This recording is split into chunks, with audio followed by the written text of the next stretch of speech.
Wow. Hey. What's up, family? How you guys doing? 1 second. All right. Hawa. How you guys doing tonight? Just wanted to do a little reading with you guys. You know, let me know if the music's too loud at any point, please. Um, how you guys doing? I was just waiting for a little more people to show up. But we're gonna get started. All right. Had this book here for a while. I had this link saved for a couple years. I'm like, all right, let's go through these links. Let's go through these books. You know, let's just read them. Welcome to everybody in the chat. We live. If you're watching this later, we're live. So I'm gonna be interacting with the chat, just in case you're asking who's he talking to. See a lot of familiar names. Thanks for being here once again. Appreciate you guys. Hope you guys enjoying the videos. Pretty crazy video yesterday, huh? Yeah, shout out to all the real ones out there. Everybody working hard to spread the truth, bring out the truth. All the different channels. Yeah. Wow.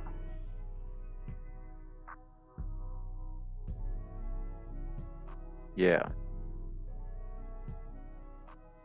All right, so yeah, please let me know if at any point the music is louder than my voice. I might be hearing it low or loud, and you might be hearing it different. So let me know. Shalom, pura vida. Okay, let's see. Now we're gonna get this. So again, we just freestyling. We live. Hey, I'm glad you're here. Live. We're surfing the wave live. Shout out to Drop Nation. Shout out to Makataba brothers out there. Shout out to the Muskogean speaking nations, brother Red Line and everybody else. A lot of people I socialize the Telegram group. Shout out to the Telegram back chat. Yeah. We're gonna get into this book right here. It's called Ancient Man, a Handbook of Puzzling Artifacts by William R. Corliss. And as you can see right in the cover, it has the observatory tower. This, I believe, is in Palenque. Okay, if I'm correct. So we're gonna go basically right to chapter 1. It has a lot of topics. I just want you guys to see the engineering structures of ancient man, flint tools, graphic and symbolic artifacts, geological evidence, anthropological evidence, a lot of great information. And what he really tries to point out, this author, is things that are kind of controversial, out of place artifacts, things that are seeming to be older than they are, dolmens and all that found here throughout Americas, very ancient megalithic stuff that's not supposed to be there. So he goes over it. And the good thing about this book, which you can see here, says Ancient Man, a Handbook of Puzzling Artifacts, source book project. He actually tries to use very scholarly sources. That's why he actually emphasizes in the preface and introduction of this book.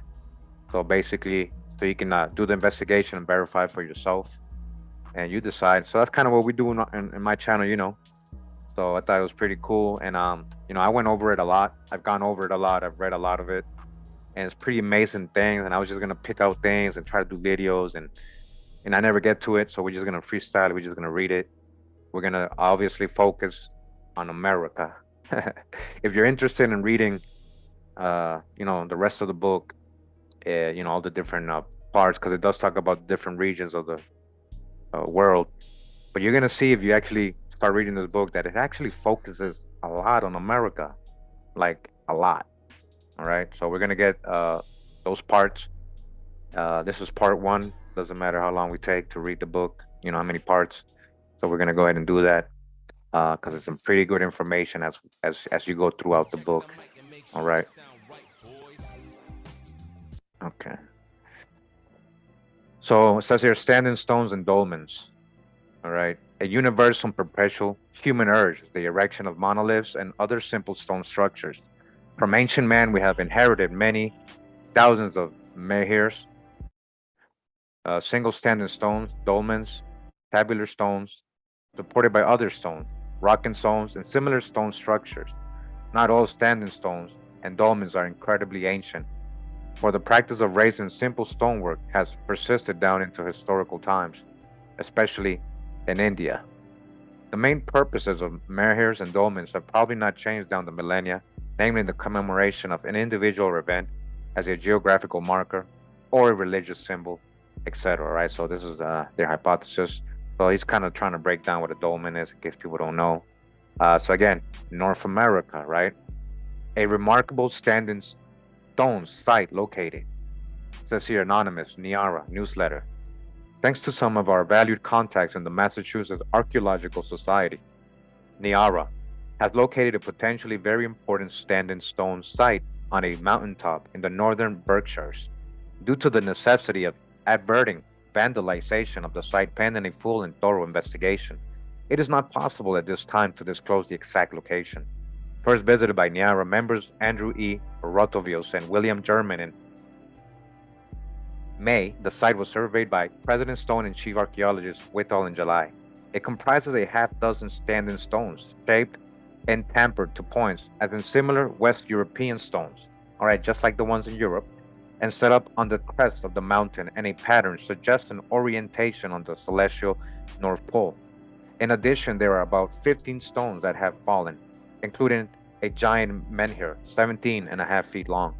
It will be necessary to determine the pattern in which these fallen stones originally stood, and to excavate the thin topsoil of the mountaintop for any surviving artifacts, before any determination can be arrived at regarding the antiquity and purpose of the site.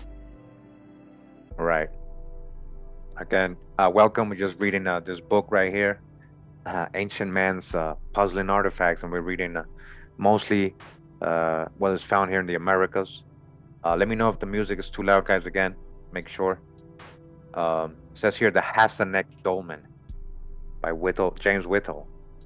In Westport, Massachusetts, on the coast of Buzzards Bay, some 500 yards from the sea, there is a stone structure very similar to the ancient structures in Europe known as dolmens. This consists of a large cupstone resting on three legs. The granite capstone weighs approximately 4 tons and stands about 2 feet off the ground. It has been quarried elsewhere by the fire and water method. The history of this dolmen is obscured by time and Indian legend. Its original purpose is unknown, yet it is not unlike various megalithic graves in Western Europe, especially in the British Isles, okay? Just like the ones over there. I have seen a matching structure in the Orkney Islands. Origin unknown though, presumably ancient. This area was inhabited prior to the time of the English colonists by the Coaxits, Indians of the Wampanoag tribe. In 1652, a group of colonists from the Plymouth plantation bought the area from the Indians, but no actual settlers moved in until about 1673. Further settlement was delayed by King Philip's War and remained sparse until the 1700s.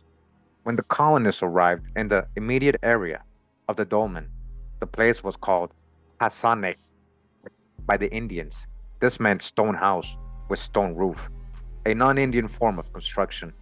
Since there is no evidence of any stone house of any description then or now known within miles of the area, it is safe to consider the reference was to this structure. The word Hassanek has since been corrupted by the colonists to its present form of horseneck. All right, that's how it became horseneck.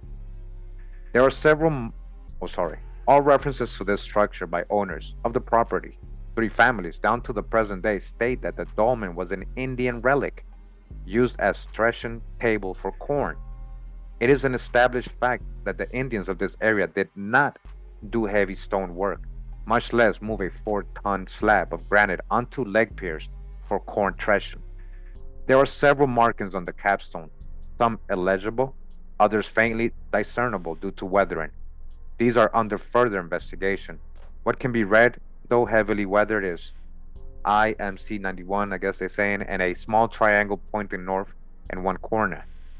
Are these initials and a date 1691 or 1791 or 1891 or something else? One can speculate for hours to who built this dolmen. I think the evidence on hand today points to a very ancient date, yet how ancient may never be exactly determined. Without further evidence than we now possess. Presently, Niara is attempting to obtain some of this evidence, with the hope that it will shed new light on the builders of this dolmen. All right, any other references? Okay. Says here, Rock and Stone, Anonymous, American Journal of Science. Movable rocks or masses of stone so nicely balanced as to be set in motion by a very small force have excited the attention of both ancient and modern writers. As far as my information extends, there is but one of these famous rocks noticed as being found in the United States. This is in Morse geography. When mentioning the curiosities in New Hampshire, the author makes the following statement. In the town of Durham is a rock computed to weigh 60 or 70 tons.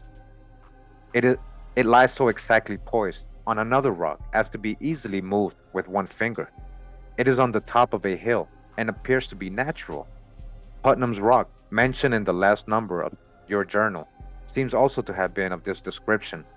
This rock and stone, which I visited last spring, is situated on the farm of Mrs. McCabe in Phillipstown, Putnam County, New York, the Westchester and Dutchess Turnpike Road, which runs a northeast direction from the village of Peekskill to the town of Kent, lies about 1 mile to the east of this rock. The person who wishes to visit it must travel 8 miles on the road from the village of Peekskill, and then ascend a very high and steep hill on the left hand, near the top of which the rock may be seen. The movable stone is about 31 feet in circumference and 5 feet through in the thickest part. It is of granite, the mica bed so stratified as to present somewhat the appearance of gneiss, and it stands or is supported on a base or pedestal of the same mineral. A better idea will be formed of the figure and position of this rock from the rough sketch which accompanies this than from any verbal description. The under, all right, and here is a drawing of what they're talking about, guys. You guys see that? It says Rock and Stone near Peekskill, New York. All right, so it says, continuing, the under rock or pedestal is about 1.5 feet high, and is almost flat on its upper surface. The rolling rock rests on this plane, although it cannot be shaken as easily as the wonderful rock in Asia mentioned by Pliny, or as the Gegonian stone, which trembled on being struck with the stalk of an asphodel. It can, however, be rolled a little by the hand, and with a small lever it can be moved with a great ease. Notwithstanding this, 6 men with crowbars have been unable to roll it down from its pedestal. Large masses of stalite are scattered around. Good specimens of asbestos may also be obtained at a short distance. I found some very pretty specimens of blue quartz in the block of granite, which form the fence along the road. On the west of the rock and stone, about half a mile, there is a lake 3 miles long and half a mile wide. A sheet of water of much magnitude is not frequently met with on such elevation. All right. Now, before we continue, all right, gonna go real quick. We're talking about dolmens, right? I'm gonna show you guys supposedly the tallest dolmen in the world, and it's not in Europe. It's in Montana. All right, we're gonna go to Giants Playground Complex. All right, this is in Montana. Let me go all the way to the top. And shout out to the people with this website, montanamegalitz.com. Lady Julie Ryder, she has a YouTube channel. I was just watching her videos today, and some other people. And yeah, they're bringing this to you. So this is one of the dolmens. Look at this. Evergreen Dolmen. Supposed to be the tallest dolmen in the world. This is in Montana. Okay. I'll look at some more stuff real quick. All right, there's another dolmen. This is a Tizer dolmen, also in Montana. So this is all about Montana right here. There's definitely finding megalithic stuff over there, possibly geopolymer, but a lot of it looks really thick rock. You know, we'd have to send Paul Cook out there to let us know, maybe see what he thinks. And in this picture right here, they actually got let me just zoom in. Dr. Sam, he's actually the discoverer, as he claims, of the Bosnian pyramid. I recognize him right away. I've been following that for years. It is a huge pyramid over there, it seems like. All right. And he's over here checking out the stuff in Montana. This is Tunnel Dolmen at Giants Playground Complex, as you guys can see. So I just want you guys to see, because I know I'm just reading and it may get boring. I'm live. I don't got images flowing, or so I just want to show this website so you get a picture of what they're talking about. They're finding also in New England over there in Massachusetts. We're gonna keep reading in different parts. You know, we know people are going from there to Europe, same kind of structures, back and forth. To me, it's same people, and I believe almost everybody and a lot of these channels are actually looking at it in reverse. They're saying everything originated over there, Ireland, and all that. You know, but all that was underwater still, while America was already out. We've already gone over the information. But either way, just want to show you these pictures. This Giants Playground Complex was discovered on Valentine's Day of 2015. All right, this is happening right now. Like, that's not old. By Bill and Julie Ryder, extensive exploration has revealed several ancient, intentionally constructed dolmens, art structures, buildings, pillars, corridors, walls, standing stones, satellite deep geoscans documented circular stone walled chambers underneath the surface of Giant's playground. Underneath. Do you guys see it's even stuff buried? And this is not just little rocks, guys. This is huge, megalithic, possibly geopolymer. Hey, Paul, let us know, man. You got to go to Americas. Come on. So, say the pink vault. I mean, look at this. You guys think this is natural? All right, we will definitely check out. Let me see.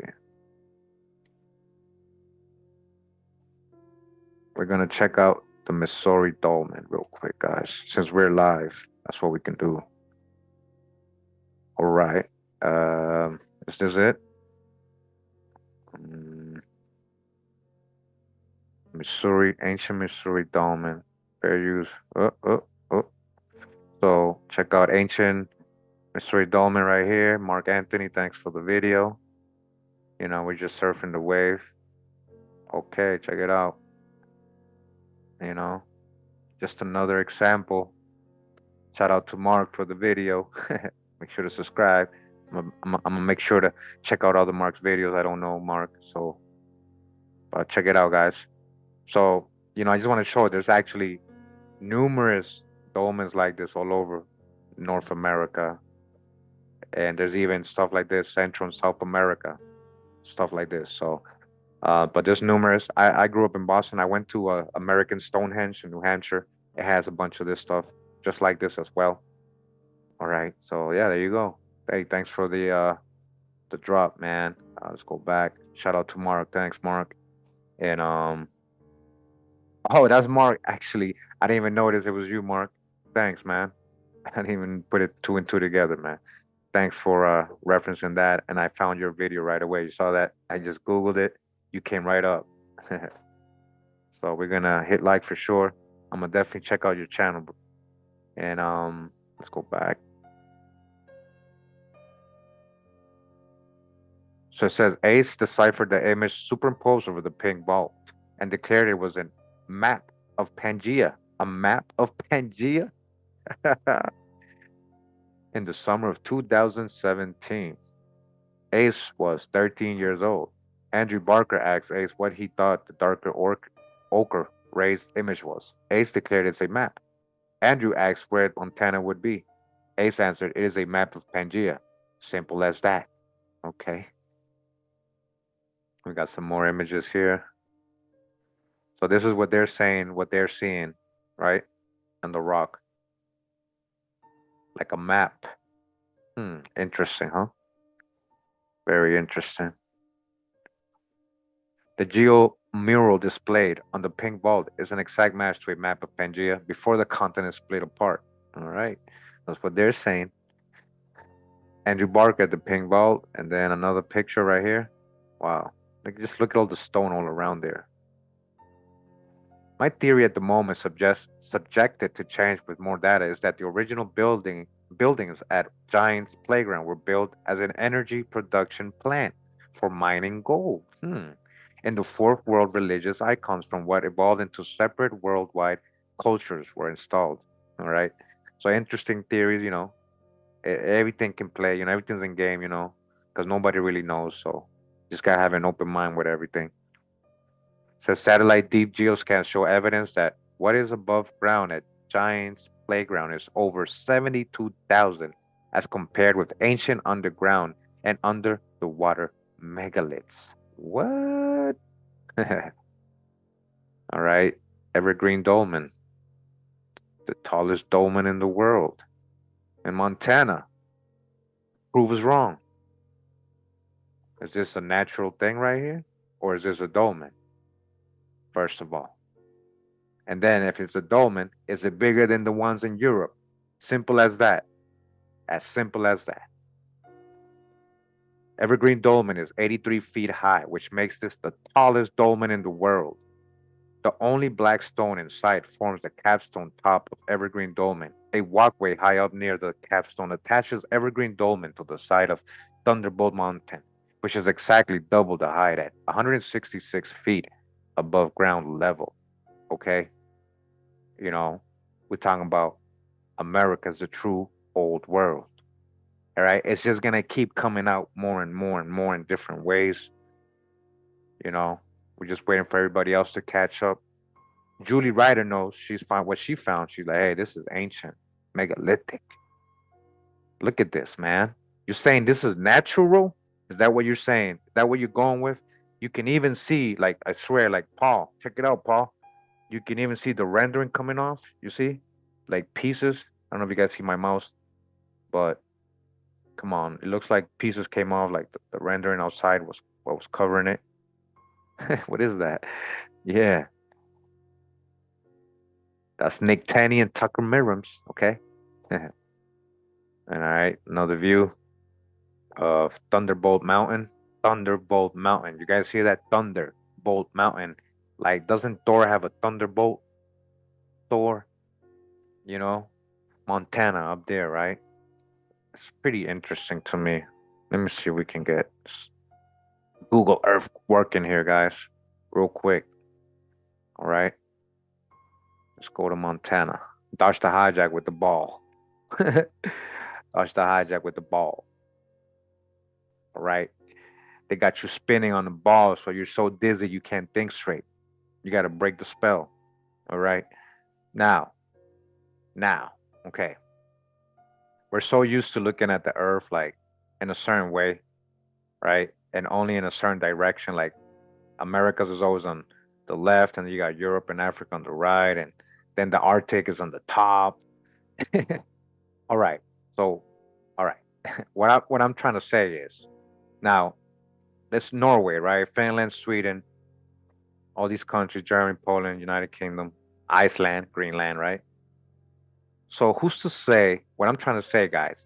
Who's to say ancient people did not travel this way?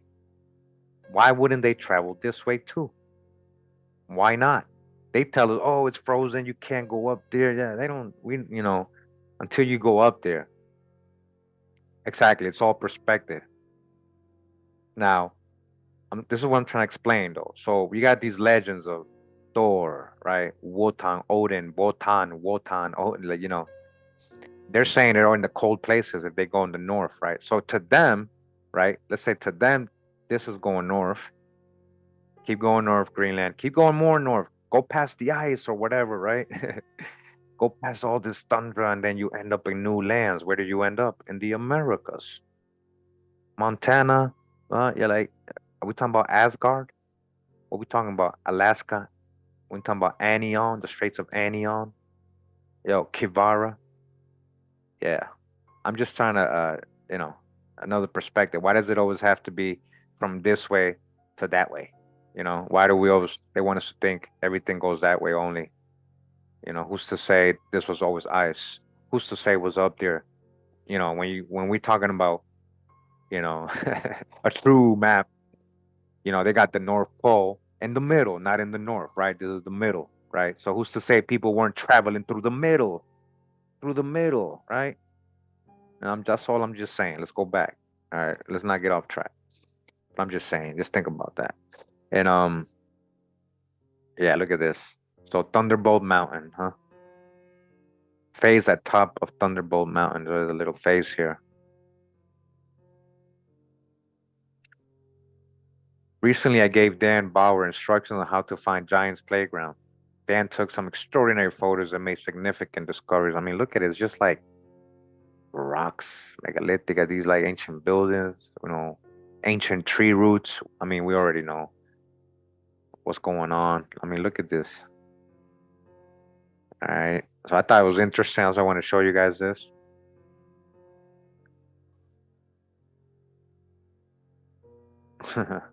Town of Dolmen. Giants Playground.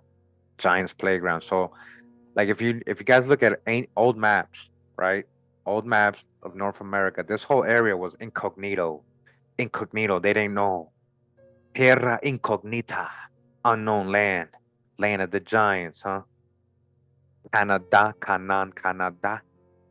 Ah, banned to the land of Nod.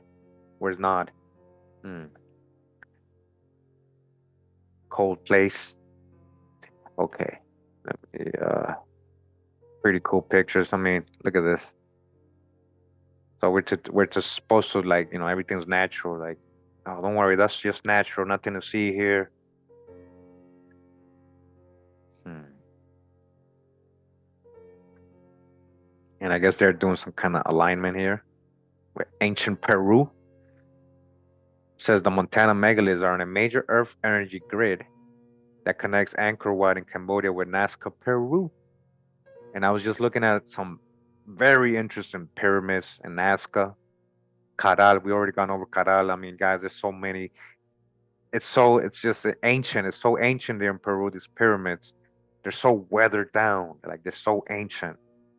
It's official that the oldest pyramids in the world, you know, official, the ones that are uncovered, right? Like the ones that are in the public eye, you know, because there's probably many that are buried still, you know, but the ones that are uncovered and officially called pyramids, right? These are the oldest in Caral, Peru. Look it up. I have plenty of videos on it, and we're gonna get back into it because it's a very interesting area down there. But look, it just connects with that area.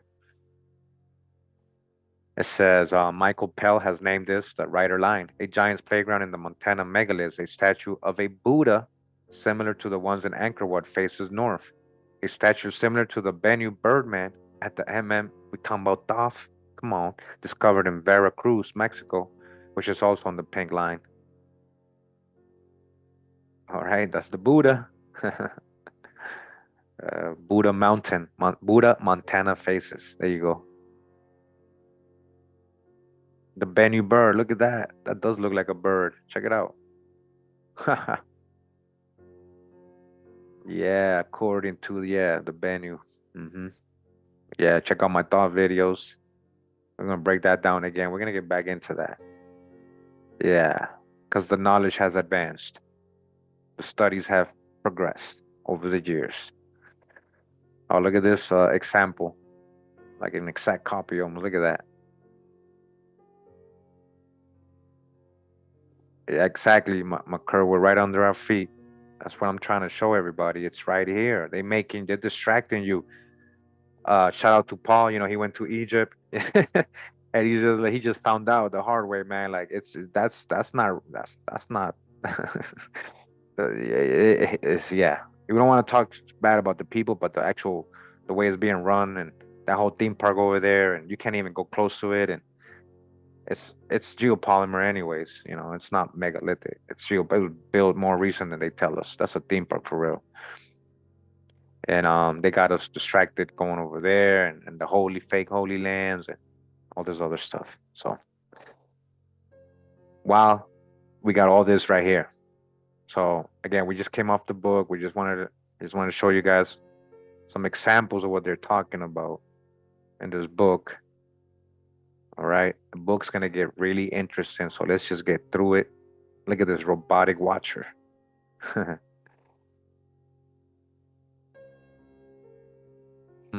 Some interesting stuff out there in Montana. Yeah, we already know Sage Wall. We're gonna get it. We're gonna get it. We're gonna talk about Sage Wall too. We're gonna get into that. Look at this. A panel base at the robotic watcher.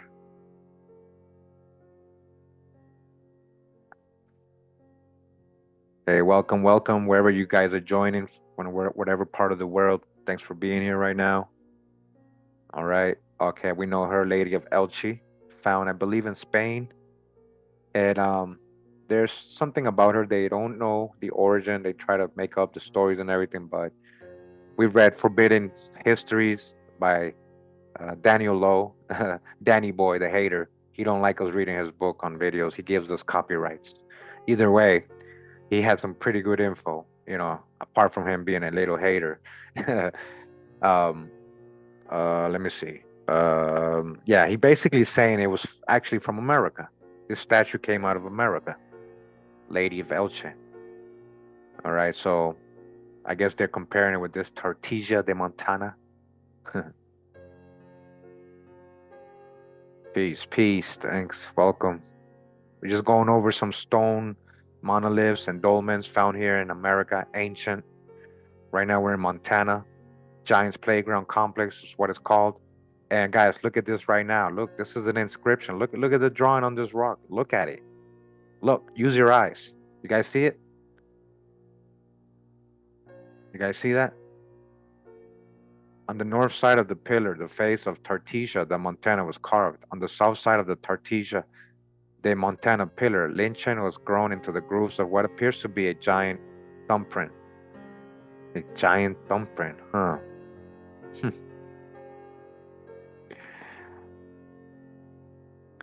Rinpoche Geshe stated that sandal prints embedded into solid rock and very large thumbprints were the signs left by the masters in previous lifetimes, so they could find specific items when they reincarnated in auspicious times. Okay, so now they're getting on some other metaphysical stuff, right? Okay, interesting, very interesting. So transmutation, huh? Yeah, wow. So again, I'm just showing you like what is there. Like, look at this. Castle Arcadian. That's Julie Ryder right there. Maybe we can try to get her on Kurimeo meditation so she can talk about her discoveries. So if you know her, let her know. I'm gonna definitely comment on her videos. Wow, look at this. Wow.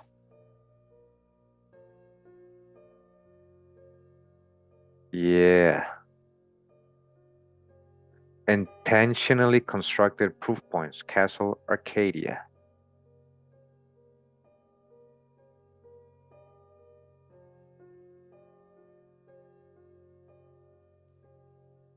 Castle Dragon. Castle Dragon, huh? Wow, look at this. Tower Dolmen. Wow, look at the one on the right. Just, I mean, you think that's natural? Like, who thinks this is natural? The one on the right, especially. I mean, look at that. It's just, things blew up and they just happened to fall. The rock, the water, the flood just happened to leave those rocks like that.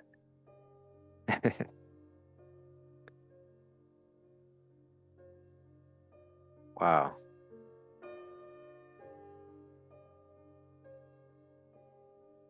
The top two granite slabs are perfectly balanced, a small pivotal point on the supporting upright block wall. Says here, Casey Cron discovered the Tortuga face on top of Tower Dolmen. A turtle face? Hmm.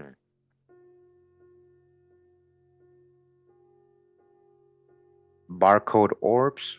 What? Okay, okay. So yeah, they're like, oh look, all kinds of phenomenon is going on. So they're on, they're on a deeper level right here. So shout out to the people right here investigating Giants Playground with the barcode, sun lighting, sunspots. Wow, look at that. Is that ribs? Is that ribs? What is that? Wow. Hmm. Wow, with the night sky. Nice picture. Wow.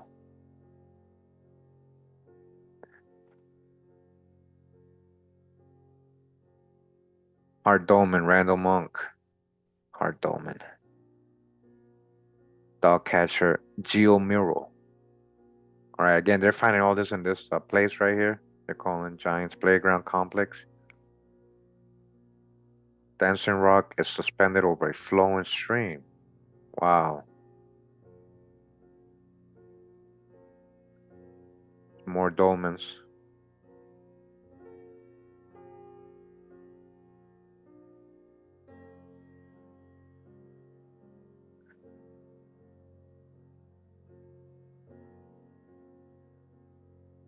Says Andrew Barker analyzed the authenticity of the icicle dolmen and charted his findings on spreadsheets comparing the Montana megaliths with other dolmens worldwide. Andrew stated that the dolmens in Giants Playground rated in the high 90 percentile as they matched several proof points and had not been altered. He stated that Stonehenge rated in the 80 percentile as it had been rebuilt at least twice. And you guys know that that's the future video. How real is Stonehenge? It has been rebuilt. We got the videos from the 50s. Okay. Like this is more authentic, literally, is what he's telling you. This is more real right here, more ancient, hasn't been touched. Stonehenge has been touched twice.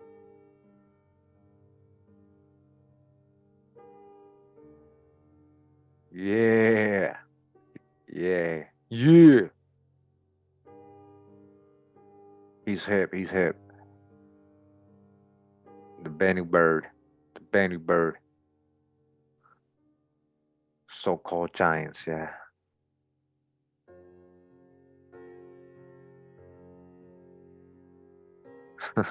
Wow. Look at this.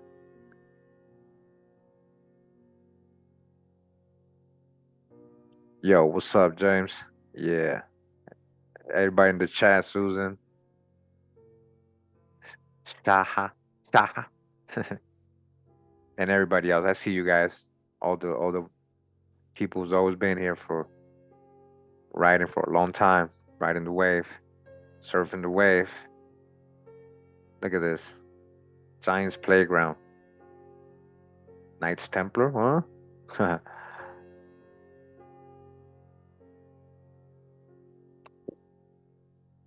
Okay. They're saying there's like a carving there before.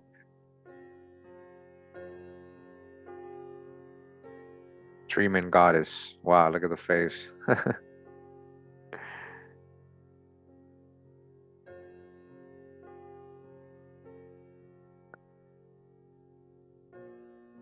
Wow, look at this. Just like when rocks cry out, huh? When rocks cry out. Too bad he's a hater too. That's a good book though, a lot of babies to pull out of that book. But it wasn't Africans, as he's stating.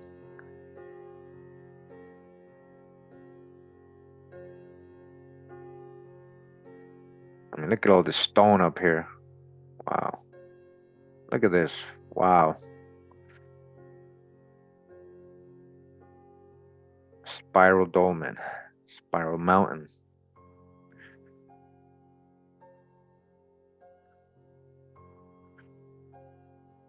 Wow, look at this. This is huge. Monoliths row features the aligned columns of geopolymer coated granite monoliths. Geopolymer. Hey, hey, shout out to Paul, geopolymer. Okay.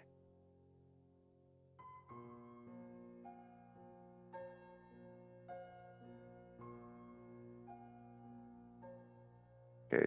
Sekani Rock. Sekani Rock. Look at that. Wow. I'm just like, because it's the first time I actually scrolled through this website. I just looked a little bit of it and like, oh, I'm gonna do this live. So I haven't, so I'm kind of observing it with you guys, for the first time. I'm like, wow, how do they do this? Yeah. I mean, look at this one. Wow, man.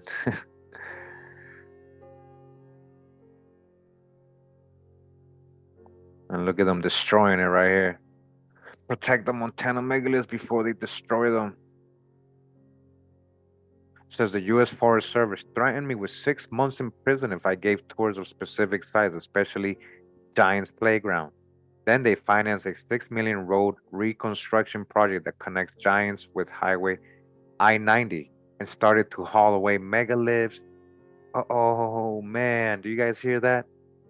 Multiple wildfires. Uh-oh.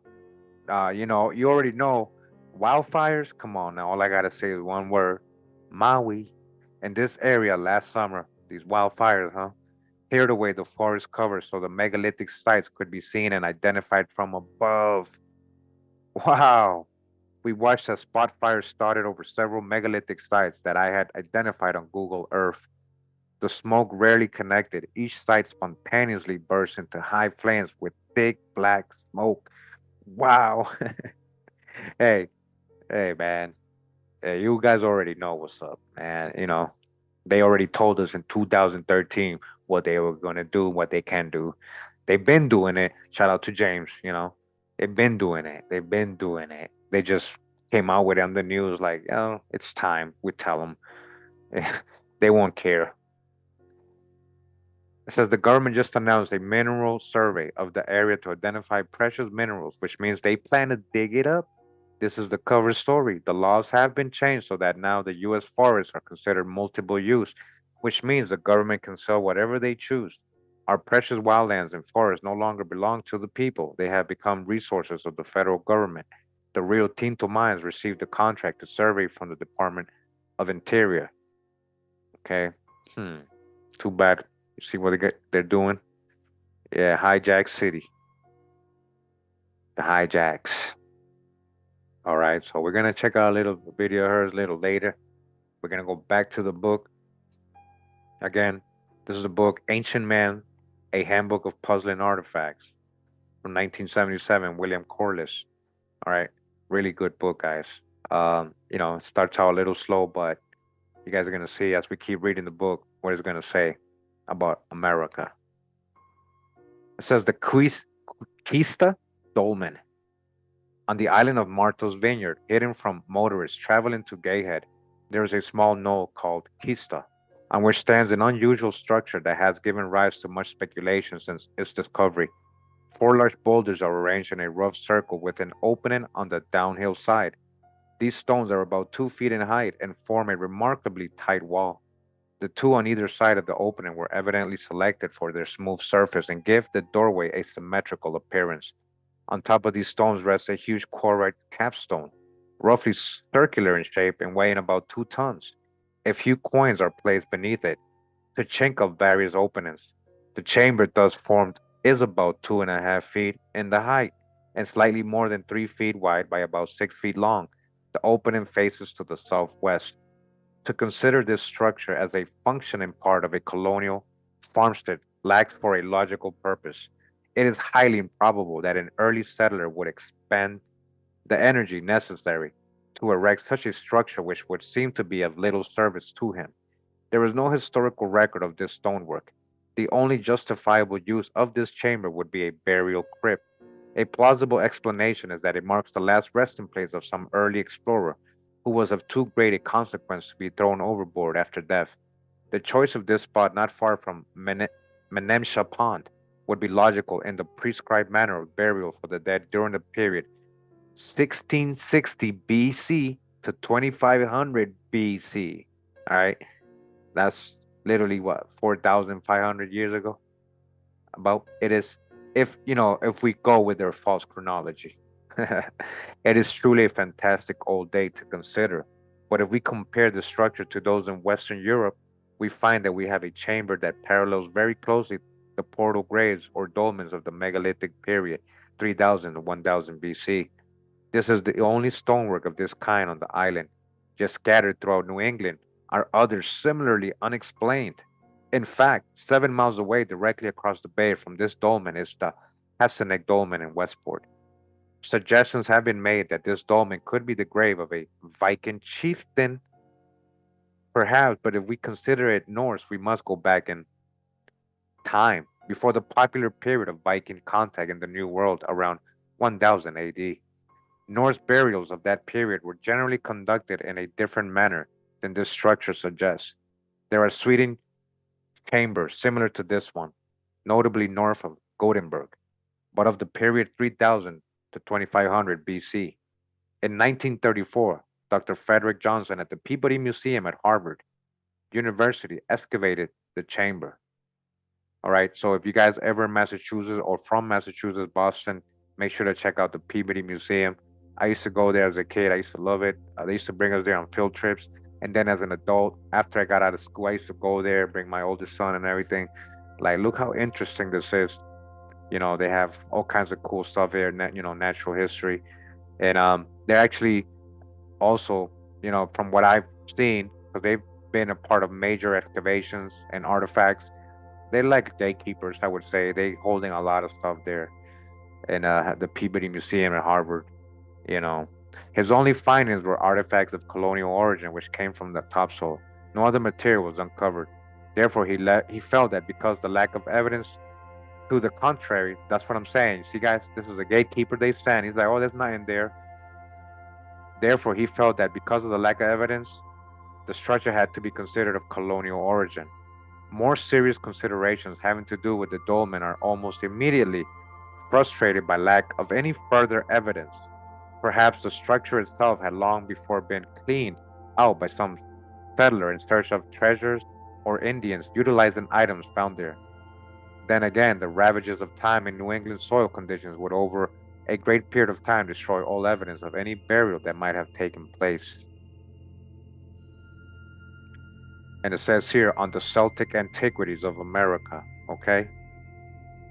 This is from the American Journal of Science. It says here, rock and stones are memorials raised by the same people and the same race of men who elevated the cromlechs. They consist of an enormous stone so equally poised upon its base that a very small force is sufficient to move it. Sometimes even the touch of a finger will cause it to vibrate. There are several of these memorials of a former race in the United States of America, but of the origin of the whole of them we cannot be certain. All right, they don't know who built this. They don't know, right? So shout out to Drop. What does he say?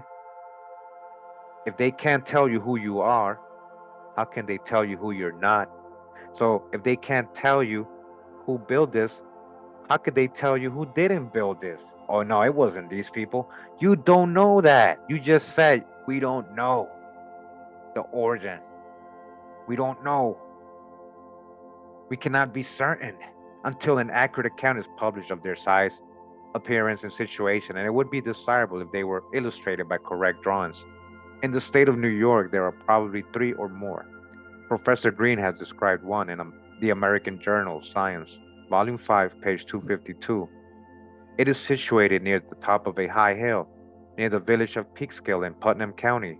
The movable stones is 31 feet in circumference. The rock is of granite, but the mica contained in it being schistose gives it some resemblance to gneiss, and it is supported by a base of the same material. This rock and stone can be moved by the hand, although 6 men with iron bars were unable to throw it off its pedestal. From the drawing which accompanies the description in Silliman's journal, this rock presents every appearance of an artificial monument, and may perhaps with safety be classed amongst the Celtic antiquities of North America. All right, they're seeing it in reverse though. Putnam's Rock, which was thrown from its elevation of one of the mountains in the highlands during the Revolutionary War, may have been a rock of this description. There is also a rock and stone in Orange County, state of New York, of which no account has yet been published. In the state of Massachusetts, I have heard of some near Boston, all right in Boston, between Lynn and Salem, but do not vouch for the accuracy of the statement until they undergo a careful examination. There is one at Roxbury. That's the hood in Boston, if you know, if you're from Boston. Hey, Roxbury. Yeah, I've been in Roxbury. There's one there described in the Journal of Science, edited in that city. A small rock and stone occurs at Ashburnham, in the same state. In New Hampshire, there are two, one at Andover, weighing 15 or 20 tons, and the other at Durham. This was a short time since a very splendid rock and stone, weighing between 50 to 60 tons, and so exactly poised that the wind would move it, and its vibrations could be plainly seen at some distance. But 2 years ago, a party from Portsmouth visited it, and after several hours of labor succeeded in moving it from its position. A proper feeling on the part of the persons who effected this mischief would cause them to restore it to its original place. The rock is 45 feet in circumference and 7 in thickness. South America, giant monoliths of Iragua, monumental of a once powerful race. Okay, a once powerful race, not savages. Pan American Magazine, Volume 37, 1924. In the midst of dense woods about 100 miles east of Guatemala City, there rise out of the encroaching jungle huge and superbly carved monoliths, stones of immense size, covered with ornaments, glyphs, gods, and mystic signs are scattered over the ground, almost invisible by ferns and plants struggling for light, ruins of temples, gray shadows in the green. 75 acres of this land contain these ruins of cities, temples, and monuments which declare more vividly than printed words the tale of their progress and achievements. A mighty race of people, again, a mighty race of people lived in these valleys, along the coastline through Honduras up to the Yucatan, built these castles and marvels of art in long centuries. But when? No legend, no traditions, no interpretation of their glyphs, dense mystery. All right? You're a mystery. Get it? You're not, yeah, who are they? Went extinct. We don't know. It's all a mystery. Who are these people? Yeah, well, this is the true old world. You know that. You know what's up. Yeah. Hope you guys enjoying the reading. It's getting interesting. But a master race they were, all right? Again, a master race they were. Like the Brahmins of early India. Just like the Brahmins. Who's the Brahmins? Brahman. Hey, Brahman. Hey, brother man. Who's the Nagas? What's a Brahmin? What's a Brit? Briton.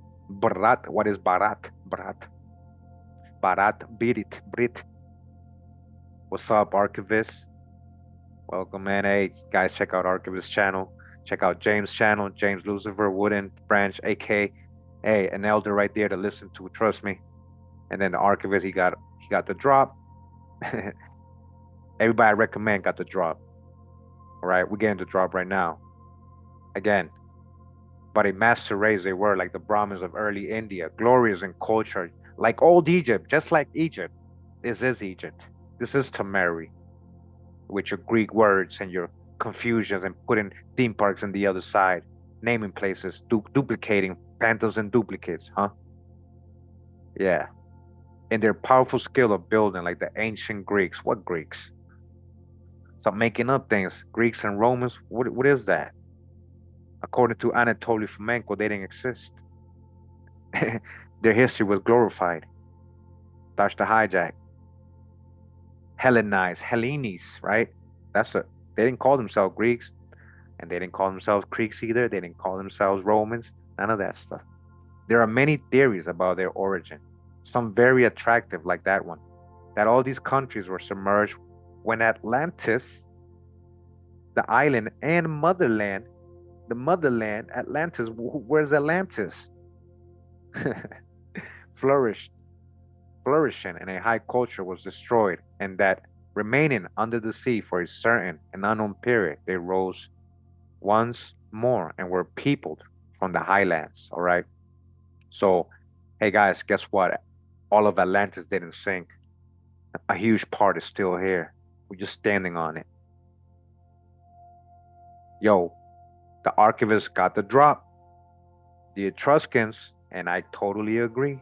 They came to Italy from the Yucatan. Hey man, that's heavy drop right there we're gonna get into. I'm already the Etruscans definitely coming from here, you know. That's what I'm trying to tell Paul. Hey Paul, who you think built Malta? But we're gonna keep reading. It's getting very interesting here. Or another that before Atlantis disappeared, some of the inhabitants set out, warned by a godsend, settling in the east and west, forming perhaps new races, as the Egyptian, or mixing with the Brahmins, hence the startling resemblance in some pieces with Egyptian, Old Indian, and even Chinese art. And while those merging with Asiatic races, or even giving them their origins, thrived those having settled in the lands from Guatemala up to the Yucatan, developing the high grade of culture and civilization we find today. Some way vanished. Were they wiped out by fever? By catastrophic diseases? Dodge the hijack. They saying you vanished. They say we all vanished. All our ancestors just vanished. You don't exist. Now they call you something else. They gave you a different identity. Then they say take a DNA test, you know, because don't worry about these people. They vanished. Or did they become Etruscans, Phoenicians, and all these other people, Egyptians, African Americans? Yeah. Were they wiped out by fever? Nah. Catastrophic diseases? Maybe, part, yeah. By races stronger than they? No, they weren't stronger. Did the disaster of Atlantis deprive them of support, leaving them degenerating without the lifeblood of the mother country, to perish under the murderous climate as a weak settlement unable to help itself? All right, he's just asking questions. No answer. Dead, silent lie those grim stones, holding their secret. Dreamy colored orchids catch the wandering eye, a gorgeous beauty fit for this thicket of palms. Tremendous ferns arch forests impossible to describe, a tangled mass of green life struggling desperately for more light or death. Through the arches of the palms suddenly appears a group of mounds, still overgrown with masses of foliage, and beyond these, an avenue of great stones, carved monoliths leading to some as yet invisible altar or temple. From each pillar stares, impassive, gloomy, or sullen, a gigantic face. Each figure is crowned with a tall feather headdress, is belted with a short, embroidered skirt, naked with heavy ornaments at wrist and ankle, like Korean eunuchs. Eunuchs. Enoch, eunuchs, just like the Korean eunuchs. Eunuchs in the heaven sacrifice. On the sides of the stones are columns of glyphs, until now undecipherable, but nearly all plain and well preserved. And when the cue shall have been found easily legible, the faces are well carved of a heavy, full type with thick lips, narrow eyes, and thin, carefully pointed Egyptian beards. Huh, Egyptian beards, huh? Like the Sergeant Pharaoh in the Boston Library, just like the one they got in Boston Library, huh? Several show remarkably cruel strength, which lessens with each set of pillars to be a weak, purposeless, degenerate type, loose lipped, chinless, and imbecile. Okay, the monuments of Tafi. Wait, Tafi. Okay, that's Argentina. The monoliths of Tafi. I never heard of these. It says Tafi is the name of a broad valley in the province of Tucumán, Argentine Republic. The well-known scientist Professor Ambrosetti, in a recent visit there, had his attention called to an extraordinary collocation of monolith pinners. Now, let's see if we can actually find that real quick, guys. Okay, sorry. Afi. Monoliths. We're surfing the wave live. Argentina, huh? The Taffy Valley. Okay. Okay. All right. Here we go. You guys see that? Haha. Yeah. All the way down in Argentina. That's what I was saying.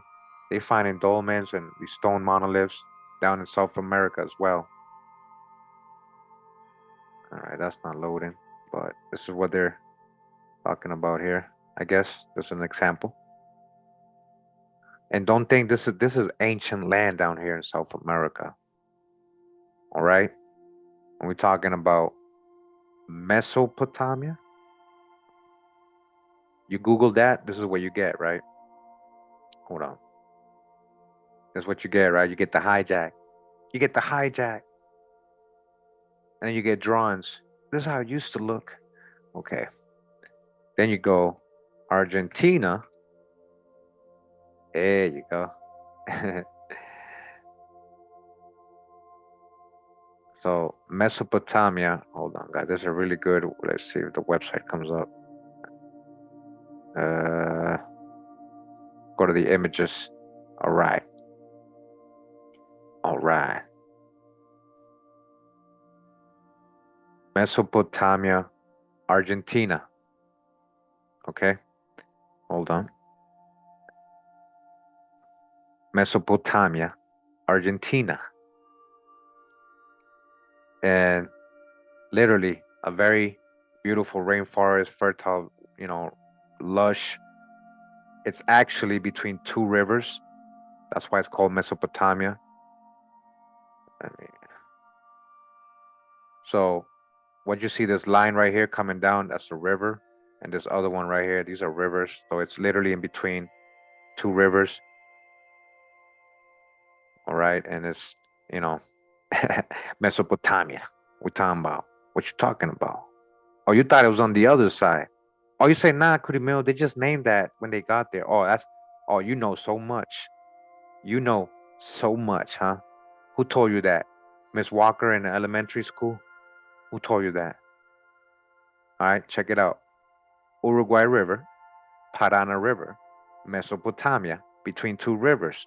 This valley right here, all right? This is Atlantis. When we talk about South America, that was a major part of Atlantis. When a lot of the drawings, when they're showing you Atlantis Island, it's literally South America, guys. You can see the Amazon River. You can see what I just showed you, that river in the bottom that empties out right here, coming from Mesopotamia and Montevideo, Uruguay. You can see that. It's literally drawings of South America a lot of the times. All right, let's go back. Now we know the monoliths of Tafi. We got a visual, right? So you guys can Google all this stuff. You saw what I did, and I found it in case, you want to see what these things look like. So this is over there, and a well-known scientist, again, Professor Ambrosetti, he went there, and he called attention to an extraordinary collocation of monolithic pillars and stone enclosures erected in remote ages by the native inhabitants. He describes them in globals, and that's the number. The monoliths are from 6 to 10 feet in height, above the soil, some plain, others decorated with conventional designs, and others rudely shaped into the likeness of faces, etc. They extended over a considerable area, and their purpose is problematical. Ambrosetti is inclined to attribute them to the predecessors of the Calchaquí Indians, who occupied this territory at the conquest. He suggests that they are the works of the same people who erected the buildings of Tiwanaku, a suggestion which I think is extremely probable, for some of the decorations shown in his cuts is strikingly like that of the stone pillars of Patuncola, 2 leagues from Lake Titicaca, portrayed in Squires, Peru. All right. And they go into the Pacific Islands. Let me see how long we've been here. Okay.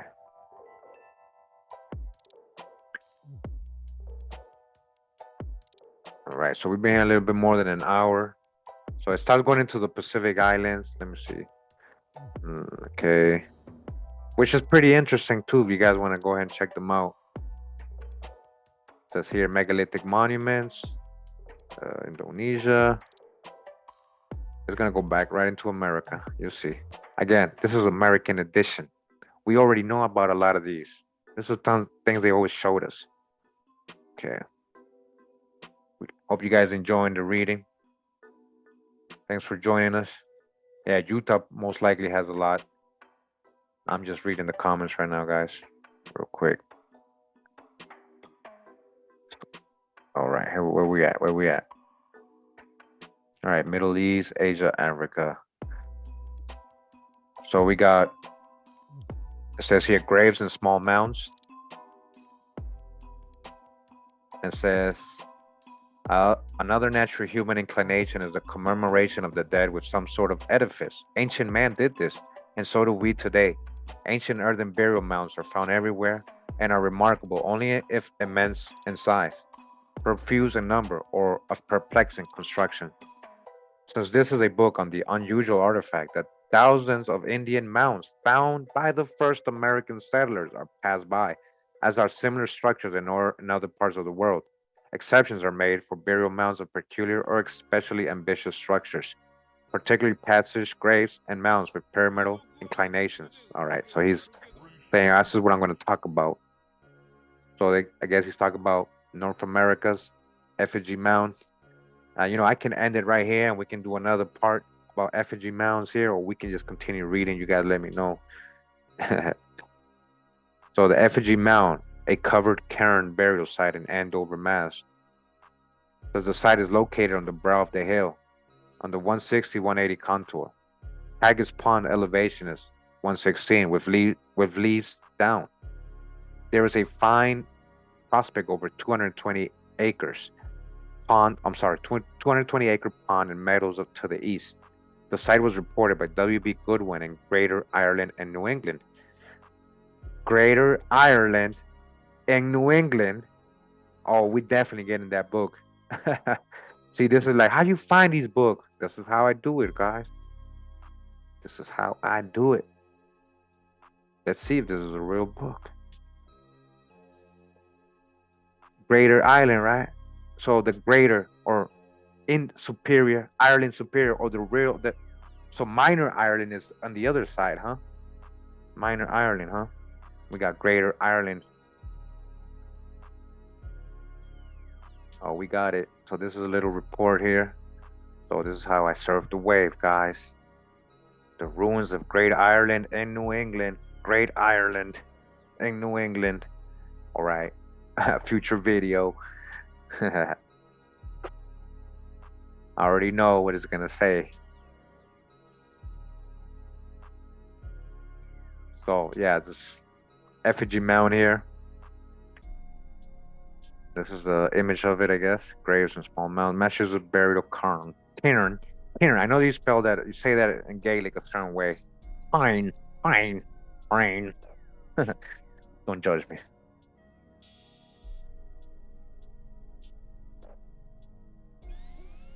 Okay. Temuli in southwestern Pennsylvania. Stone graves. One of the most baffling. This is from the American Antiquity, volume 16. One of the most baffling riddles in Pennsylvania prehistory relates to the reported occurrence in this southwestern area of whole cemeteries of stone covered and often stone lined burial vaults, guys. This is just like what they found in Tennessee. Remember with the pygmy, all these burials, stone burials all over Tennessee. Nashville was built over all this. Now you're seeing it here in Pennsylvania too. Stone burials. Whole cemeteries of stone covered and often stone lined burial vaults, apparently unrelated to artificial mounds. Small of size. Small of size. Again, just like in Tennessee. So we got more pygmies, more pygmy burials over here. The vaults long excited the curiosity of all observers, although actually a large number of the graves appear to have been either those of children, again, of children, it's either children or or bundled burials. The early settlers, both here and elsewhere, had quite a different interpretation. They were the remains of a race of dwarves. Hey, guys, I didn't know that was what we were going to read. We're going to definitely look into this one. All right, that's another future video. Again, this is how we do it. We surf the wave. And as we surf the wave, more and more just keeps popping up. Swarty. Both Smith and Farabee opened a number of these stone graves, and while Smith found only 5 perforated canine teeth, Farabee obtained utterly nothing and could only repeat the statements of farmers who alleged finding shell beads and copper pendants. Stone-covered graves opened by Enberg appear to belong to the Monongahela aspect and may be unrelated to these large cemeteries. All right, more pygmies in Pennsylvania. Dwarf, a race of dwarfs. Okay, the stone graves of Tennessee. Here you go, guys. We got another source telling us from the American Antiquarian. The stone graves of Tennessee and the adjoining regions are unique in many respects and present features of peculiar interest to the archaeologist. Their structure is, of course, the result of environment, the thin stone slabs being found abundantly in the locality, and being besides easy to procure, the suggestion of their adaptability to the purposes of sepulture was not unnatural. To a people possessed of such love and veneration for their dead, as these tribes exhibited, the presence of such an excellent and accessible material was a great convenience. The contents of these remarkable burial places are also of great interest, in that these are peculiar and to a great extent characteristic. The pottery is very unusual in sculptural decoration, and is unique in some of its forms, having peculiarities of its own which are related, in but a limited degree, even to that of the mounds further north and west, the most of its indigenous in pattern. Flints of wonderful construction have been found, and also carved shells, copper implements and ornaments, etc., which are in many respects peculiar to the stone graves and to the caves and mounds of this region. Some of these remains are, of course, related to those of the mounds, north and west, but the finest of them are almost unique and are found nowhere else but in the strong grave region. Okay, yo, Kinkatura, this is wake, wakey, wakey, wakey, wakey. Yeah, man. Concerning the method of burial in this region, Dr. Joseph Jones says, in aboriginal remains of Tennessee, which we went over, the ancient race of Tennessee buried their dead in rude stone coffins or cists constructed of flat pieces of limestone or slatty sandstones, which abound in Middle Tennessee. Extensive graveyards in which stone coffins lie close together are found in Tennessee and Kentucky, along the river courses, in the valleys, and around the springs.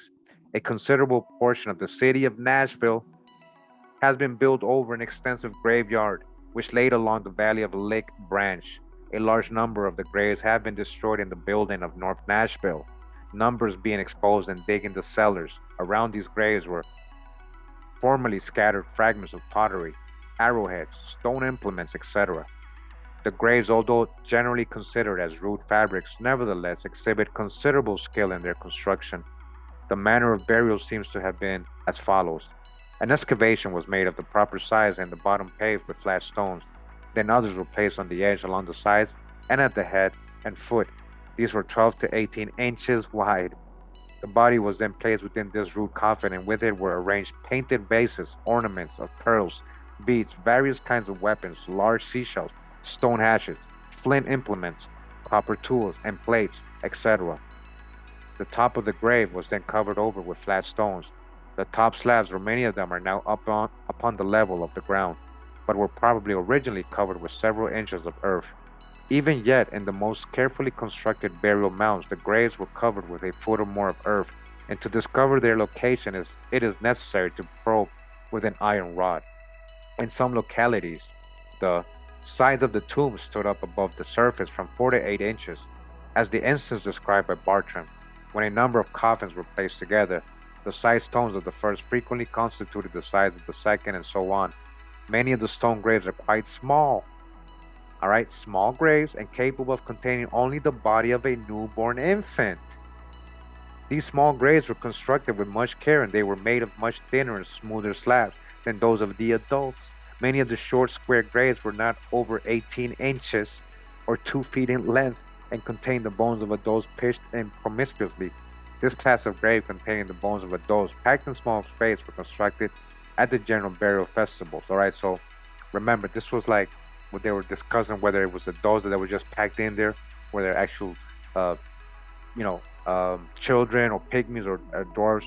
And to the guy who actually went there first, it was clear to them that these were like pygmies. It was formerly held that these small graves indicated that these the people were a race of pygmies, but this errant idea has been roughly refuted. All right, so this is the part where you dodge the hijack with the Smithsonian guy goes, and we read the story in my other video. He's the only guy. Everybody else says, "Hey, this is pygmies." They found the little bones and skulls, guys. They were talking about it. They wrote about it. Yeah. So that's that one. This was a strange cavern. American antiquarian says here the residents of East Union, Ohio, several miles east of Worcester, are considerably worked up over the discovery of a cave near the village. J. M. Davis, Will S. Grady, and Alexander Hunter, while out hunting, chased a rabbit into a burrow up the hill near the line of the Cleveland, Akron, and Columbus Railway. Determined to secure the game, they procured a mattock and shovel and proceeded to dig it out. After excavating the earth for a depth of about 4 feet, they uncovered a curiously shaped stone, upon which were the evident marks of human workmanship. Examining it closely, it proved to be a piece of rock resembling granite in color and nearly as hard, 3 feet square and covered on its upper side with a root engraven of human heads, arrows, hearts, and fishes. Abandoning the rabbit, they called to their aid Peter, Lawrence, and Simon Buck, who were at work nearby, and succeeded in raising the stone upon its edge. It proved to be about 7.5 inches in thickness, and on its underside was a rude picture of the sun, in the center of which are a tomahawk and pipe more deeply engraved. The stone itself closed the opening into a subterranean chamber, which, with the aid of a ladder and lantern, was found to be in the form of a cubical cistern, perfectly dry. The 10 feet high, 10 feet wide, and 10 feet long, carved in a solid sandstone, with exquisite precision, and containing a few arrowheads, stone pestle, and mortar, the remains of a fire, and in the northwest corner, sitting in an upright position, a human skeleton, in a good state of preservation, with circlets of copper about its neck, wrists, and ankle bones. Its eyeless sockets were turned toward the entrance and looked sad and nasty. All right. So, we get these same accounts, when we're reading these old newspapers, and we get the detail. Like, people are not holding back. They're not saying, they're not trying to be politically correct. Like, a lot of the sources this guy used in the book, he uses sources that are mostly trying to be politically correct and considered more scholarly. But even these sources he's using, they're telling you, hey, look what we're finding here in these places. Now, they didn't talk about the size of this skeleton, but most of the time the newspapers will tell you, and this skeleton was of 8 feet, 9 feet, 7 feet, giant stature. What are the burnt rock mounds of Texas? American Antiquity, Volume 7. In the Edwards Plateau and Trans-Pecos regions of southwestern Texas are a large number of archaeological sites which have been referred to as burnt rock mounds. All right? And again, we got to see what they mean. Burnt rock mounds, Texas. Let's see what they're talking about, guys.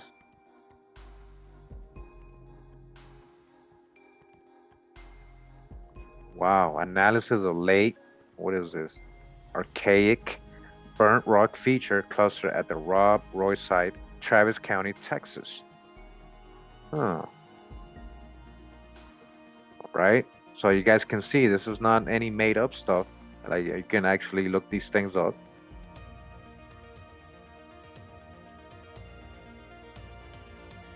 Very interesting.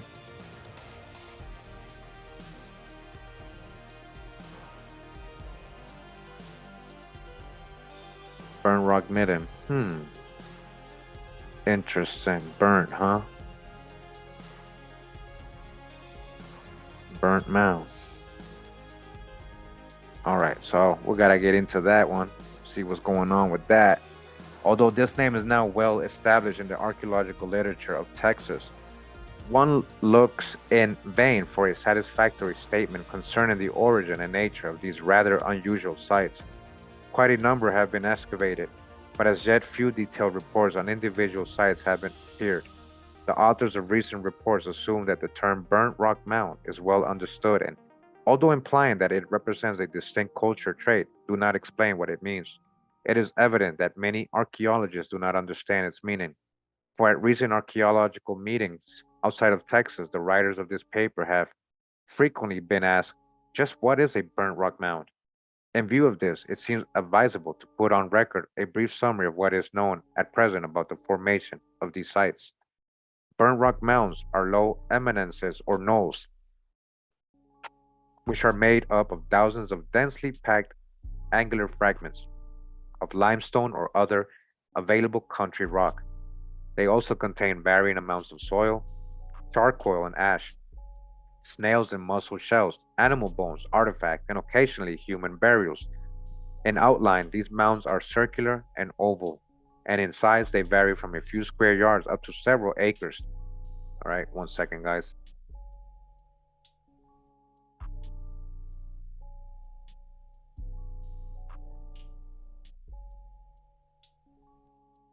Thanks, guys. We live, so I gotta get a drink of water sometimes. So in outline, these mounds are circular, a or oval. All right, we already got that part. The thickness of the deposit also varies greatly, but even in the larger mounds, it rarely exceeds 6 or 8 feet. Some of the largest and best known of the burnt rock mounds are situated in the eastern part of the Edwards Plateau, notably along the Balconies and Escarpment. Here they occur in two different physiographic positions: on bedrock or on residual soil, near streams and springs, and on the alluvial terraces of streams and valleys. Pierce, who excavated a number of these sites in the vicinity of Austin, published the first description of a burnt rock mound in 1919. Neither Pierce nor those who follow regard these sites as mounds in the sense of having per, having been purposely constructed by man. All agree that the mounds grew by accretion incident to occupation. Wow. Pierce states the general contents of the mounds force the conclusion that they are largely kitchen middens in origin. Limestone slabs were probably placed about fire to keep the fire together and for cooking and boiling water. After being heated a few times for cooking and okay, a few times a rain would cause them to break into small fragments that were no longer serviceable. These were then thrown back in a heap and new slabs placed in and about the fire. To the heap was also added the rejects and fragments from the making of flint and implements. All right, but so they're saying it's still human made, kinda, right? Sounds like the shell, a lot of the shell mounds, not really like mounds that they purposely, wanted to become a mound. Well, that's what they say, but a lot of them supposedly was just like getting rid of the shells after they eat them and stuff. So that's what they were going. So that's interesting. You know, definitely somebody was there doing this. So on the road to Oregon, it says here there's an Indian corn, the Gaelic.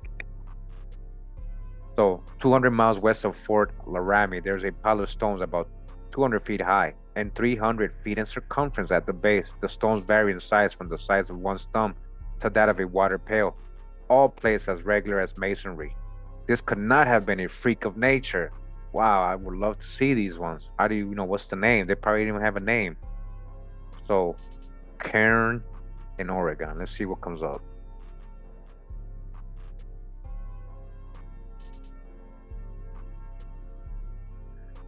Yeah, I don't know. Yeah,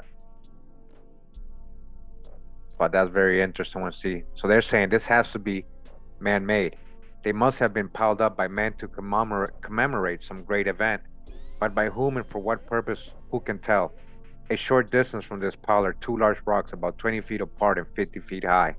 The opposing surfaces show that they were once united, but thrown apart from some convulsion of nature.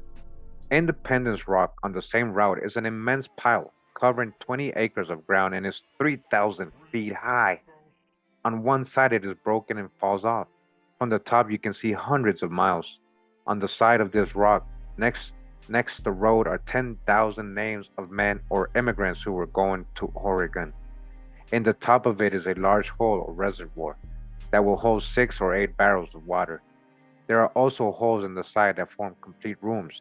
On the walls of these rooms are written a great many names. At the foot of the rock runs Sweetwater River, a beautiful, clear stream. That's very interesting right there too. So let me see that Independence Rock. Let's see, in the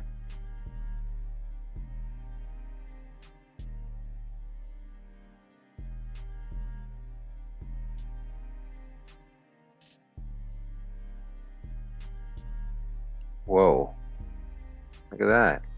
Hmm.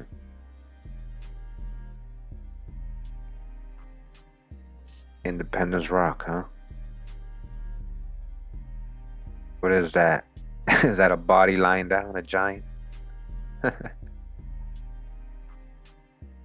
Independence Rock. Very interesting. What are they saying? Hmm. Now you guys can see these are real things. It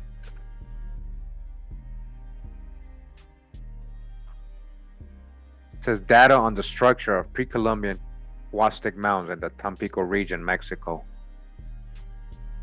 Large number, this is from the Royal Anthropological Institute Journal, 56, volume 56. Large numbers of artificial mounds are scattered throughout the Tampico district of Mexico, extending from Chicotencat, about 140 kilometers northwest of Tampico, in the state of Tamaulipas, and to the Tuxpan River, some 150 kilometers southward in the state of Veracruz.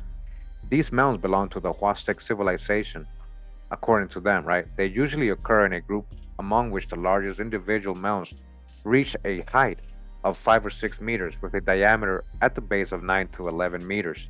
In the vicinity of the larger mounds lie several of an intermediate and many of small size down to a meter or less in height. With a view to finding out whether the mounds had any definite alignment or relation to one another, it was decided to map two separate groups in different localities. A prominent series of these Huastec mounds occurs in the Hacienda Santa Fe near Tupila, on the south bank of the Panuco River, about 23 kilometers southwest of Tampico. They were formerly mapped by the author and reproduced by Dr. Staub.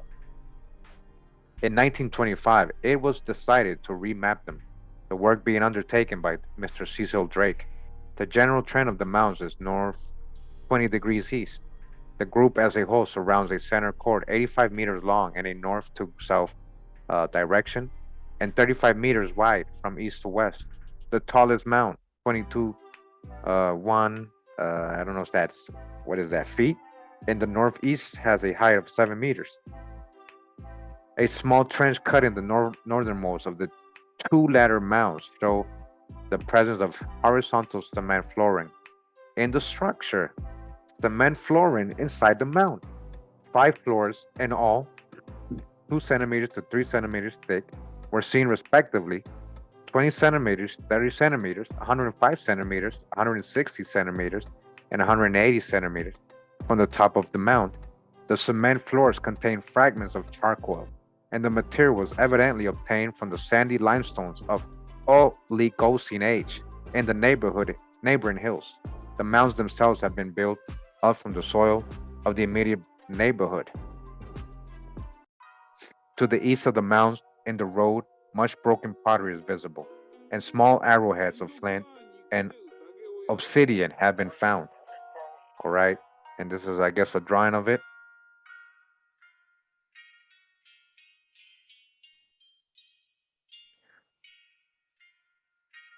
So again, there's a cement flooring.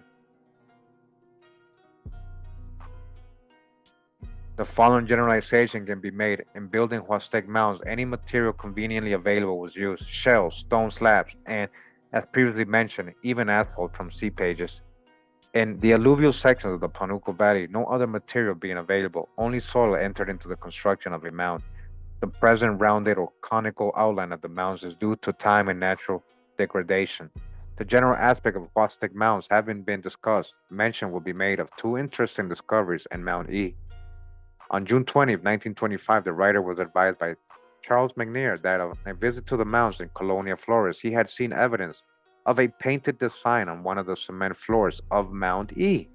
As the mounds were being cut down by the municipal authorities and the floor with the design destroyed by the passage of cartwheels, it was decided to make a drawing of the object immediately. For the accompanying drawing, Mr. G.F. Kaufman is responsible. The design appeared to have been first executed in reddish color, with a second coat of black paint over the former.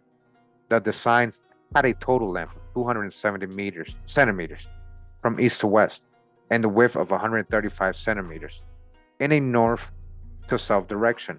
The drawing is, of course, more perfectly executed than the original, but all possible care was taken to note or count the number of divisions in the latter like arrangement. The center of the design consisted of an inner circle of 25 centimeters to 36 centimeters diameter divided into 24 segments. These segments were not quite equal. Due to the roughness of the execution, the inside of this circle was joined by a ladder arrangement of 6 divisions in a north to south direction. On the outer circumference, connection was made on the east and west sides with a larger segmented circle of 49 centimeters to 62 centimeters diameter. This circle was divided rather unevenly into 34 segments. Connection was made by 2 lines between the larger circle and the rectangular part of the rest of the design. The drawing is self-explanatory, so that further description need not be entered into. All right, and this is what they found inside the mound, guys, on the floor. On the floor, cement floor. It had a cement floor inside the mound, and this is the design it had on it. Interesting. Interesting to know if, like the Cahokia mound, if you dig it up and all that, and all these mounds in America, if they have cement flooring. Huh.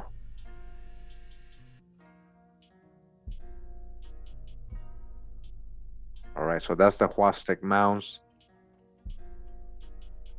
Okay. So we're gonna end it there.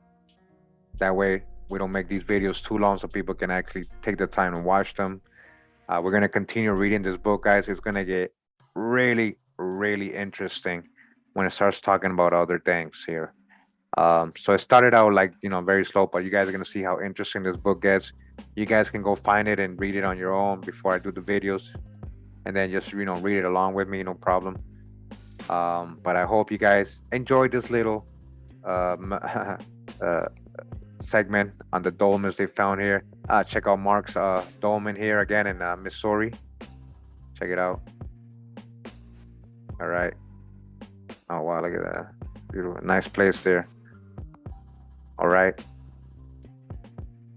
And before we go, we're gonna go to Montana Megalith's channel. Let me subscribe right now. Hit like, I kind of like what she's showing. And very interesting. I know there's somebody else talking about the Sage Wall, and it seems she's saying she's the discoverer, Julie. So I'm not gonna argue who did it first. All right. Okay. So we're gonna, fair use. Hey, Julie, if you're watching, we're just gonna.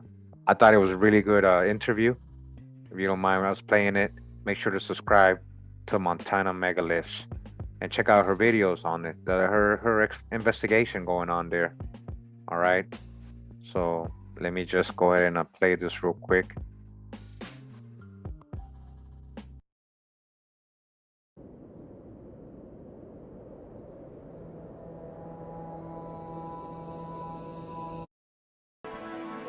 Okay.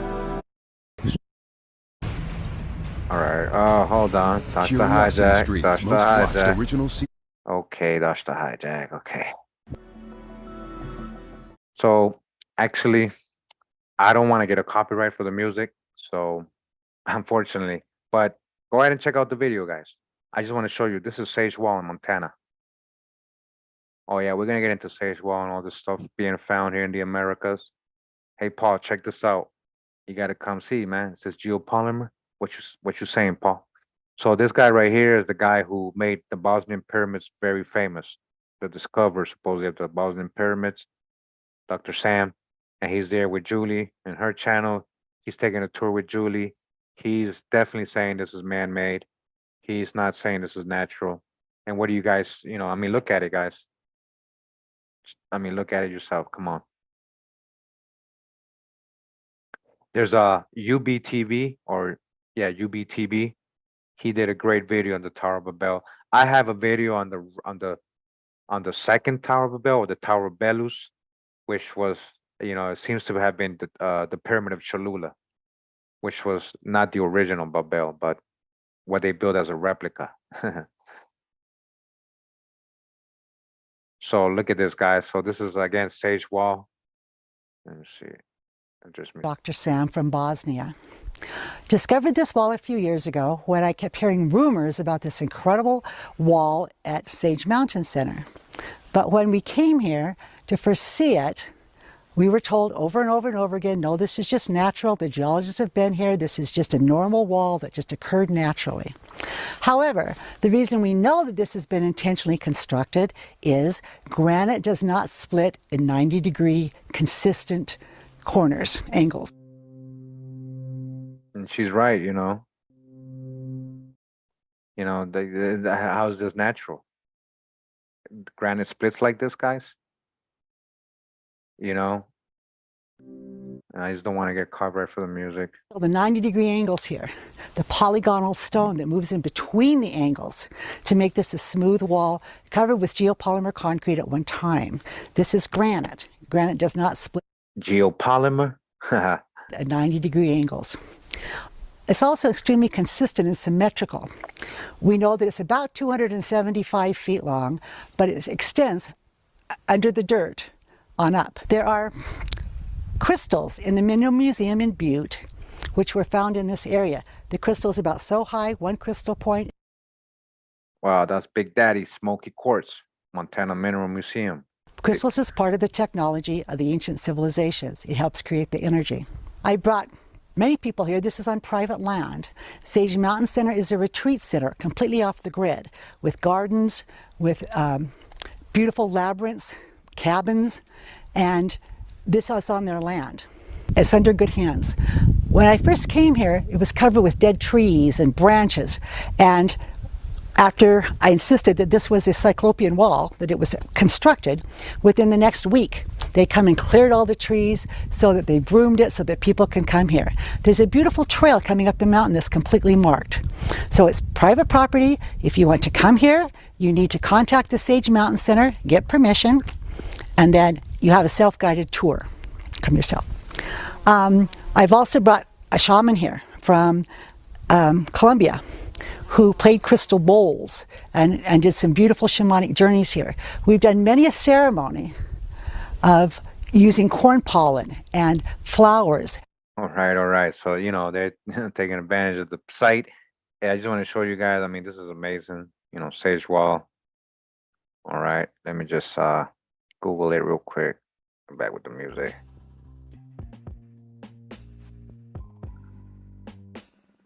Check it out, guys. Sage Wall.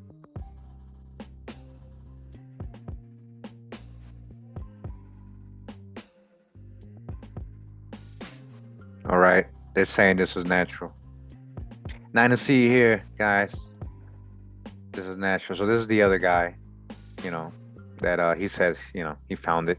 I don't know if he gives credit to Julie or whatever, but Julie says she found it first. I don't know. Let them argue over that. We're just gonna get the drop because nobody owns the drop. You get what I'm saying? Nobody really is own. You can't own. I mean, you can't really own. I mean, I guess you can.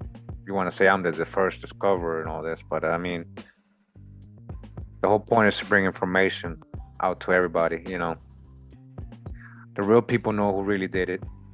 So, if you were the first discoverer, then you know, eventually the truth will come out. But look at it, guys. This is, she was saying that it actually, most of it, if you keep going up, it's actually buried. Most of it, it's like, it goes way more down. But look at how big these, you know, blocks are that were put together, right? Just like Paul is saying in Malta and a lot of those places in England that look like cliff sides and stuff that are just buried in the forest, literally got blocks like this, just a different color. You know, and then you got rooms inside of them and everything. Yeah, they try to break it down, huh? Sage. They're probably gonna definitely try to like block it off maybe so people don't go. But that's Montana right there. Okay, 1 second.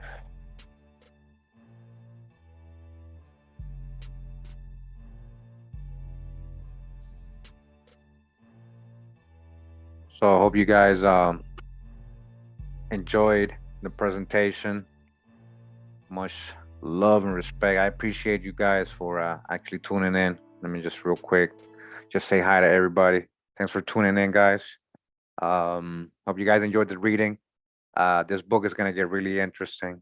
And when it comes to dolmens and all this other stuff and what they're saying is might be Irish or Viking or construction. I always, again, believe that they're seeing it in reverse. This is the true old world.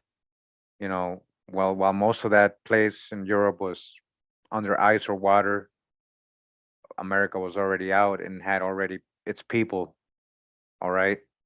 So, hope you guys had a good weekend with your family. I got a lot more videos coming. I might drop another one tomorrow. It's just so many books and information to go by. And I can go into so many subjects, go back into the Anatoly Fomenko definitely for sure this week. Are you guys excited about that? Part 3, Anatoly Fomenko chronology. Um, we're gonna talk about the spirit ponds, inscriptions. We're gonna talk about a lot of things this week. Try to work on a video of the Olmec. I want to really do a video on the Olmec. It's very complex. That's why I haven't done it. I want to really get my point across, with sources, start break out of our misconceptions. You know, there was nobody ever called themselves Olmec. Nobody ever called themselves Olmec. Okay. So just think about that. And it's not one look, it's not one phenotype. Yeah. So thanks for tuning in, guys. I'm gonna go ahead and end it right here. Appreciate you guys, appreciate the support. All the Patreons, much love to the Patreons holding me up. Everybody supports me, all the donators here sometimes on the chat. Appreciate you guys. The back chat, Telegram, everybody who be sharing information with me. Appreciate everybody who contacts me, Instagram, Telegram, uh, email, in whatever way. And if I'm taking long to respond, just give me time. I will. If I forget, just remind me. Great Wall of China. Yeah. So yeah, thanks for tuning in, guys. Pura vida, mi gente. Pura vida. Pura vida. All right. Thanks again. Appreciate you guys. Appreciate you guys. Awa. Awa. Yeah.